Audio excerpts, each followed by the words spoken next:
الزيطة اللي في الشارع دي؟ هتكون ايه يا ماما؟ تلاقيها زفة عريس. تعالى يا حمدي يا ابني، تعالى شوف العربية الكبيرة دي اللي داخلة الحارة. فعلا دي عربية ملاكة كبيرة قوي.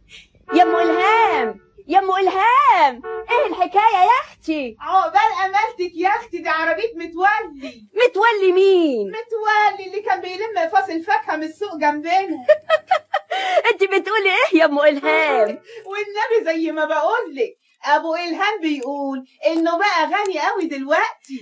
متولي اللي كان حافي وكل اللي في الحارة بيحن عليه؟ ايوه يا اختي، ابو الهام بيقول انه جاي يشتري الارض الفاضيه اللي جنبكم. الارض اللي كان بيحط فيها الاقفاص؟ الظاهر انها غاليه عليه. ايوه يا اختي، مش كان بينام فيها؟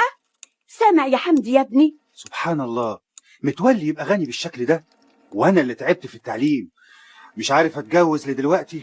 ارزاق يا ابني، ده انا كنت يوماتي ابعت له الفطار بتاعه من عندي. مالك يا ابني؟ ايه اللي مزعلك؟ ها؟ لا مفيش. ايه لسه